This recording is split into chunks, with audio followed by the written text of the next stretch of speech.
ആഭ്യന്തര വകുപ്പ് സെക്രട്ടറിക്കെതിരെ ഹൈക്കോടതിയുടെ രൂക്ഷ വിമർശനം. ഹൈക്കോടതി വില്ലേജ് ഓഫീസാണോ എന്ന് മിൻഹാജ് ആലത്തോട് കോടതി ചോദിച്ചു. DGP S. ശ്രീജിത്തിന്റെ വിദേശയാത്ര സംബന്ധിച്ച പരാതിയിൽ തീരുമാനത്തിനായി സാവകാശം തേടിക്കൊണ്ടുള്ള അപേക്ഷ ക്ലർക്ക് മുഖേന സമർപ്പിച്ചതിലാണ് രൂക്ഷ വിമർശനം നേരിടേണ്ടി വന്നത്. S. ശ്രീജിത്തിനെതിരെ ഇപ്പോൾ വിജിലൻസ് അന്വേഷണം ആവശ്യമില്ലെന്ന് സംസ്ഥാന സർക്കാരും നിലപാടെടുത്തു. DGP S. ശ്രീജിത്തിന്റെ വിദേശയാത്ര സംബന്ധിച്ച പരാതിയിൽ വിജിലൻസ് അന്വേഷണമില്ലെന്ന തീരുമാനം സംസ്ഥാന സർക്കാർ ഇന്ന് ഹൈക്കോടതി അറിയിച്ചു. തീരുമാനം അറിയിക്കാൻ ജൂനിയർ ഉദ്യോഗസ്ഥനെ നിയോഗിച്ച് സാവകാശം തേടിയ ആഭ്യന്തര വകുപ്പ് സെക്രട്ടറിയെ ഹൈക്കോടതി രൂക്ഷമായ ഭാഷയിലാണ് വിമർശിച്ചത്. S. ശ്രീജിത്തിനെതിരെ വിജിലൻസിന്റെ പ്രാഥമിക അന്വേഷണം ഇപ്പോൾ വേണ്ടെന്നാണ് തീരുമാനമെന്ന് ആഭ്യന്തര വകുപ്പ് സെക്രട്ടറി മിൻഹാജ് ആലം ഹൈക്കോടതി അറിയിച്ചു.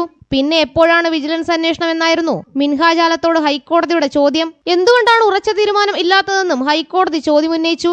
അന്വേഷണം വേണ്ടെന്ന തീരുമാനം ഹൈക്കോടതി അറിയിക്കാൻ ക്ലർക്കിന്റെ കയ്യിൽ അപേക്ഷ കൊടുത്തയച്ച് സാവകാശം തേടാൻ ഹൈക്കോടതി വില്ലേജ് ഓഫീസോ താലൂക്ക് ഓഫീസോ ആണോ എന്നും സിംഗിൾ ബെഞ്ച് ചോദിച്ചു. എന്തുകൊണ്ട് ആഭ്യന്തര സെക്രട്ടറി നേരിട്ട് അപേക്ഷ നൽകിയില്ല? സംസ്ഥാനത്തെ ഏറ്റവും വലിയ ഭരണഘടനാ കോടതിയാണ് ഹൈക്കോടതി. സംസ്ഥാന സർക്കാരിലെ ഏറ്റവും സുപ്രധാനമായ സ്ഥാനത്താണ് ഇരിക്കുന്നതെന്നും ആഭ്യന്തര വകുപ്പ് സെക്രട്ടറിയെ ഹൈക്കോടതി ഓർമ്മിപ്പിച്ചു. സർക്കാർ തീരുമാനം ചോദ്യം ചെയ്ത് വീണ്ടും ഹൈക്കോടതിയെ സമീപിക്കാൻ ഹർജിക്കാരന് അനുമതി നൽകിയ സിംഗിൾ ബെഞ്ച് ഹർജി തീർപ്പാക്കി. ജനം, കൊച്ചി.